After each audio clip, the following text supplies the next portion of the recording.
বঙ্গোপসাগরের অথই জলরাশি যখন অমাবস্যার অন্ধকারে মিশে যায়, তখন সমুদ্রের গর্জনে কান পাতলে এক অদ্ভুত রহস্যের ফিসফিসানি শোনা যায়।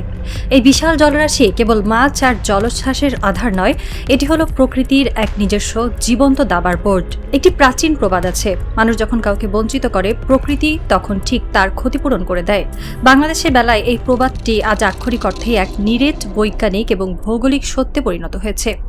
গত কয়েক দশক ধরে প্রতিবেশী রাষ্ট্র ভারত আমাদের উপর চালিয়েছে এক নির্মম জল সন্ত্রাস। তারা নিজেদের ইচ্ছামতো ফারাক্কা আর গজলডোবার মতো দানবীয় সব ড্যাম বা বাঁধ নির্মাণ করেছে। নদীর স্বাভাবিক গতিপথ রুদ্ধ করে দিয়ে আন্তর্জাতিক আইনের তোয়াক্কা না করে তারা বাংলাদেশকে ভৌগোলিকভাবে কোণঠাসা এবং পানি শূন্য করার এক সুপরিকল্পিত নীল নকশা বাস্তবায়ন করে আসছিল। তারা ভেবেছিল পানির অভাবে এই বদ্বীপ শুকিয়ে কাঠ হয়ে যাবে, আর এই সুযোগে তারা আমাদের উপর নিজেদের একচেটিয়া আধিপত্য কায়েম করবে। কিন্তু মানুষের অহংকার যখন চরমে পৌঁছায়, তখন প্রকৃতি তার নিজস্ব নিয়মে প্রতিশোধ নিতে শুরু করে। ভারত যখন আমাদের নদীগুলো মেরে ফেলছিল, ঠিক তখনই সবার অগোচরে বঙ্গোপসাগরের বুক চিরে একটু একটু করে মাথা তুলে দাঁড়াচ্ছিল এক নতুন বাংলাদেশ, যেখানে জলবায়ু পরিবর্তনের প্রভাবে সারা পৃথিবীর বিভিন্ন উপকূলীয় এলাকা পানির নিচে তলিয়ে যাওয়ার প্রহর গুনছে। সেখানে সৃষ্টিকর্তা আমাদের উপকূলের জন্য এক অদ্ভুত ঐশ্বরিক সমীকরণ এঁকে রেখেছেন। সাগরের বুক থেকে জেগে উঠছে একের পর এক নতুন ভূখণ্ড। এ যেন ভারতের পানি শূন্য করার ষড়যন্ত্রের বিপরীতে প্রকৃতির এক বিশাল ভৌগোলিক ক্ষতিপূরণ। এই নতুন ভূখণ্ডের বিশালতা কতটা, এর উত্তর খুঁজতে গেলে যে কোনো আন্তর্জাতিক ভূগোলবিদ বা মানচিত্র বিশারদের চোখ কপালে উঠতে বাধ্য। 1984 সাল থেকে 2025 সালের স্যাটেলাইট বা উপগ্রহের ছবিগুলো অত্যন্ত নিবিড়ভাবে বিশ্লেষণ করলে এক অভাবনীয় চিত্র ফুটে ওঠে। বাংলাদেশের দক্ষিণ উপকূল, বিশেষ করে নোয়াখালী ও এর আশেপাশের সাগরের বুকে জেগে উঠেছে বিশাল এক অঞ্চল। প্রাথমিকভাবে ধারণা করা হচ্ছে সম্পূর্ণ নতুন এই ভূমির পরিমাণ আনুমানিক 800 বর্গ কিলোমিটারেরও বেশি। 800 বর্গ কিলোমিটার মানে কি, তা কি আপনি ধারণা করতে পারেন? এর মোট আয়তন সিঙ্গাপুর এবং মালদ্বীপের সম্মিলিত আয়তনের প্রায় সমান। এখানেই শেষ নয়, এর বাইরেও সাগরের বুকে উকি দিচ্ছে আরও অন্তত 1000 বর্গ কিলোমিটার আয়তনের বিশাল সব ডুবোচর। আগামী কয়েক বছরের মধ্যে এগুলোও পুরোপুরি সমুদ্রের বুক চিরে মাথা উঁচু করে দাঁড়াবে এবং অদূর ভবিষ্যতে বাংলাদেশের মূল ভূখণ্ডের সাথে যুক্ত হবে। কিন্তু কেন এমনটা ঘটছে? কিভাবে সাগরের বুকে তৈরি হচ্ছে এই নতুন সাম্রাজ্য? এর পেছনে কাজ করছে হিমালয় থেকে নেমে আসা এক বিশাল জলপ্রবাহ।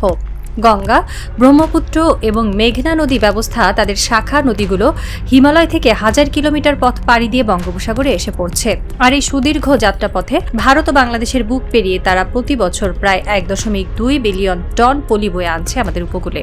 এই বিপুল পরিমাণ পলি মেঘনা নদী হয়ে নোয়াখালীর উপকূলের কাছাকাছি ধীরে ধীরে জমা হচ্ছে। এর ফলে নদী ও বঙ্গোপসাগরের তলদেশের উচ্চতা বৃদ্ধির মাধ্যমে সৃষ্টি হচ্ছে নতুন নতুন দ্বীপ ও চরের। ভৌগোলিক অবস্থানগত কারণে বাংলাদেশের উপকূলে প্রতি বছর প্রায় 20 কিলোমিটার নতুন ভূমি জেগে উঠছে। 2006 সালে জেগে ওঠা ভাসান চরে এখন ভাটার সময় সন্দ্বীপ থেকে পায়ে হেঁটে যাওয়া যায়। বিশেষজ্ঞরা বলছেন, নিঝুম দ্বীপ থেকে মুক্তারিয়া ঘাট পর্যন্ত কয়েকটি স্থানে ক্রস ড্যাম এবং প্রযুক্তিগত উদ্যোগ সম্পন্ন করা হলে আগামী কয়েক বছরের মধ্যে ধীরে ধীরে এসব এলাকার আয়তন অবিশ্বাস্য গতিতে বাড়বে এবং তা 15,000 বর্গ কিলোমিটার ছুঁয়ে যেতে পারে। বঙ্গোপসাগরের বুকে আক্ষরিক অর্থেই দেখা দিচ্ছে আরেকটি নতুন বাংলাদেশের হাতছানি। এখন সবচেয়ে বড় এবং সবচেয়ে ভয়ঙ্কর প্রশ্নটি হলো, সাগরের বুকে জেগে ওঠায় বিশাল ভূখণ্ড, এই নতুন বাংলাদেশের মালিকানা কি আমরা ধরে রাখতে পারবো? প্রশ্নটি অস্বাভাবিক বা অবাস্তব মনে হতে পারে। অনেকেই ভাবতে পারেন, বাংলাদেশের জলসীমায় জেগে ওঠা ভূখণ্ড আবার অন্য দেশ কিভাবে দখল করবে? কিন্তু আন্তর্জাতিক ভূরাজনীতির ইতিহাসে এমন নগ্ন ডাকাতির নজির রয়েছে, আর সেই ডাকাতিটি করেছিল আমাদেরই সেই তথাকথিত বন্ধু রাষ্ট্র ভারত। ফিরে দেখাতে হবে একটু পেছনের ইতিহাসে। 1970 সালের সেই প্রলয়ঙ্কারী ঘূর্ণিঝড়ের পর সাতক্ষীরার দক্ষিণে বঙ্গোপসাগরের বুকে দক্ষিণ তালপট্টি নামে একটি নতুন চর বা দ্বীপ জেগে উঠেছিল। এই দ্বীপটি ভৌগোলিক অবস্থান এবং আন্তর্জাতিক রেকর্ড পত্র অনুযায়ী সম্পূর্ণভাবে বাংলাদেশের সীমানায় অবস্থিত ছিল। কিন্তু এই নতুন ভূখণ্ডের খবর পাওয়ার পর ভারত যা করেছিল তা যে কোনো হলিউড থ্রিলারকেও হার মানায়। 1971 সালে স্বাধীনতার পর একটি সদ্য স্বাধীন ও যুদ্ধবিধ্বস্ত দেশের দুর্বলতার সুযোগ নিয়ে ভারত অত্যন্ত সুকৌশলে এবং জোরপূর্বক দক্ষিণ তালপট্টি দ্বীপটি দখল করে নেয়। রাতের অন্ধকারে সেখানে ভারতের পতাকা উড়িয়ে দেওয়া হয়। এই চরম ধৃষ্টতার মোক্ষম জবাব দিয়েছিলেন বাংলাদেশের তৎকালীন প্রেসিডেন্ট, এক অকুতোভয় সেনাপতি জিয়াউর রহমান। তিনি ক্ষমতায় আসার পর সামরিক এবং কূটনৈতিক চাল দিয়ে এই দ্বীপটি পুনরায় বাংলাদেশের দখলে নিয়েছিলেন। ভারতের সেই দাম্ভিক সীমানার প্রাচীর ভেঙে তিনি প্রমাণ করেছিলেন যে বাংলাদেশ তার 1 ইঞ্চি মাটিও কাউকে ছেড়ে দেবে না। কিন্তু এরপর যা ঘটল তা ভারতের কূটকৌশল এবং পৈশাচিক বুদ্ধির এক চরম উদাহরণ। দ্বীপটি যখন ভারতের হাতছাড়া হয়ে গেল তখন তারা বুঝল সামরিক শক্তিতে এটি ধরে রাখা কঠিন, তাই তারা বেছে নিল ভূগোলের অস্ত্র। ভারত অত্যন্ত সুকৌশলে হাড়িয়াভাঙ্গা নদীর স্রোত ও পলি নিয়ন্ত্রণ করে অন্যদিকে প্রবাহিত করতে শুরু করলো। উদ্দেশ্য কি? উদ্দেশ্য অত্যন্ত পরিষ্কার। হাড়িয়াভাঙ্গা নদী দিয়ে যেন নতুন করে কোনো পলি দক্ষিণ তালপট্টির দিকে না আসতে পারে। পলি জমা বন্ধ হয়ে যাওয়ায় দ্বীপটি আর উঁচু হতে পারল না, বরং জোয়ারের সময় সমুদ্রের নোনা জলের নিচে তলিয়ে যেতে লাগলো। ভারতের এই কৃত্রিম নদী শাসনের ফলে একসময় বাংলাদেশের সেই সম্ভাবনাময় দ্বীপটি চিরতরে মানচিত্র থেকে হারিয়ে গেল। ইতিহাস থেকে শিক্ষা না নিলে ইতিহাস অত্যন্ত নিষ্ঠুরভাবে পুনরাবৃত্তি ঘটায়। দক্ষিণ তালপট্টির সেই ট্র্যাজেডি, ভারতের সেই জঘন্য ভূমিক্ষেকো মানসিকতা আজ বাংলাদেশের নীতি নির্ধারকদের জন্য এক বিশাল সতর্কবার্তা। নোয়াখালীর উপকূলে জেগে ওঠা এই নতুন 15,000 বর্গ কিলোমিটারের ভূখণ্ডকে যদি রক্ষা করতে হয় তবে শুধু ভৌগোলিক অধিকার থাকলেই চলবে না, প্রয়োজন এমন এক নিশ্চিত সামরিক ও নৌ প্রতিরক্ষা ব্যবস্থা যা ভেদ করার সাহস কোনো আগ্রাসী শক্তির যেন না হয়। আর ঠিক এই জায়গাতেই গত কয়েক বছরে বাংলাদেশের সক্ষমতায় এক অভাবনীয় এবং যুগান্তকারী পরিবর্তন এসেছে। বাংলাদেশ বুঝে গেছে নিজেদের অধিকার আদায়ে কেবল আন্তর্জাতিক আইনের বই হাতে নিয়ে বসে থাকলে চলবে না, সেই আইনের পেছনে পেশি শক্তিও থাকতে হবে। বর্তমানে বাংলাদেশ নৌবাহিনীর হাতে রয়েছে 4টি অত্যাধুনিক ডর্নিয়ার 228 মেরিটাইম পেট্রোল এয়ারক্রাফট। সম্প্রতি এই বিমানগুলোর আধুনিক ওভারহোল এবং সক্ষমতা উন্নয়নের এক বিশাল কার্যক্রম সম্পন্ন হয়েছে। জার্মানির মতো প্রযুক্তিগত পরাশক্তির দেশে এই বিমানগুলোকে পাঠিয়ে সর্বাধুনিক অ্যাভিওনিক্স ও রাডার সিস্টেমে আপগ্রেড করা হয়েছে। এই বিমানগুলোর সবচেয়ে বড় শক্তি কি জানেন?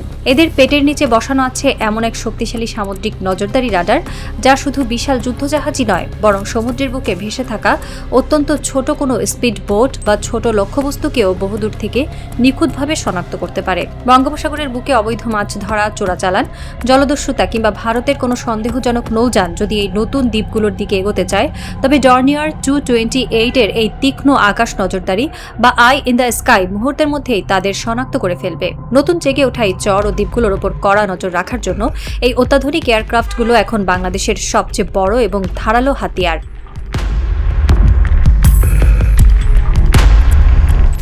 কিন্তু শুধু কয়েকটি বিমান দিয়ে 24 ঘন্টা 365 দিন বিশাল বঙ্গোপসাগর পাহারা দেওয়া কি সম্ভব? সমুদ্রের আবহাওয়া ক্ষণে ক্ষণে বদলায়, কখনো কালবৈশাখী, কখনো ঘন কুয়াশা। এই প্রতিকূল পরিস্থিতিতে নিরবিচ্ছিন্ন নজরদারি নিশ্চিত করতে বাংলাদেশ এখন এমন এক সমন্বিত মেরিটাইম সার্ভেলেন্স সিস্টেম গড়ে তোলার দিকে এগুচ্ছে যা পুরো দক্ষিণ এশিয়ার নৌ নিরাপত্তায় এক নতুন বেঞ্চমার্ক তৈরি করবে। সাম্প্রতিক ঘোষণায় জানা গেছে বাংলাদেশ কোস্ট গার্ডকে দেওয়া হচ্ছে অত্যাধুনিক নজরদারি হেলিকপ্টার। এই হেলিকপ্টারগুলো কোনো সাধারণ যান নয়, এগুলোতে যুক্ত থাকবে বিশ্বের সর্বাধুনিক সেন্সর, নাইট ভিশন ক্যামেরা, শক্তিশালী রাডার এবং রিয়েল টাইম ডেটা ট্রান্সমিশন ব্যবস্থা।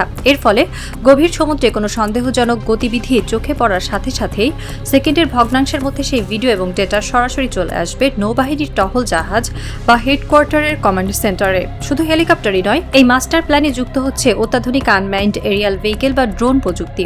তুরস্ক বা চীনের তৈরি এসব লং এন্ডুরেন্স ড্রোনগুলো দিনের পর দিন সমুদ্রের ওপর ভাসতে থাকবে এবং এক অদৃশ্য ইলেকট্রনিক জাল বুনতে থাকবে।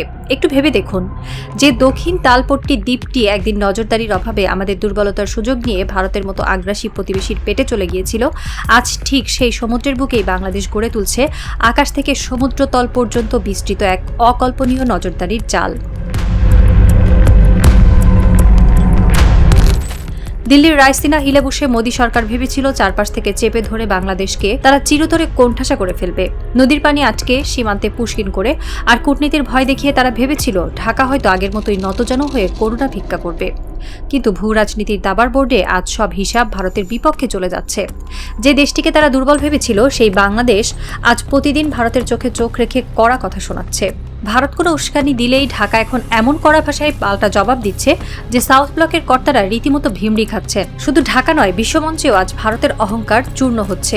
চীন এবং আমেরিকার মতো সুপার পাওয়ারগুলো যারা একে অপরের চরম শত্রু, তারাও আজ নিজেদের ভূ রাজনৈতিক স্বার্থে এমন সব কথা বলছে বা পদক্ষেপ নিচ্ছে যা দিন শেষে জাদুকরীভাবে বাংলাদেশেরই পাল্লা ভারী করছে।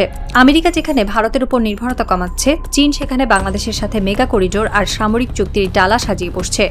পরাশক্তিদের এই স্নায়ুযুদ্ধে ভারত ক্রমশ একঘরে হয়ে পড়ছে। তবে এই রাজনৈতিক থ্রিলারের সবচেয়ে রোমাঞ্চকর এবং গায়ে কাটা দেওয়া সত্যটি অন্য জায়গায়।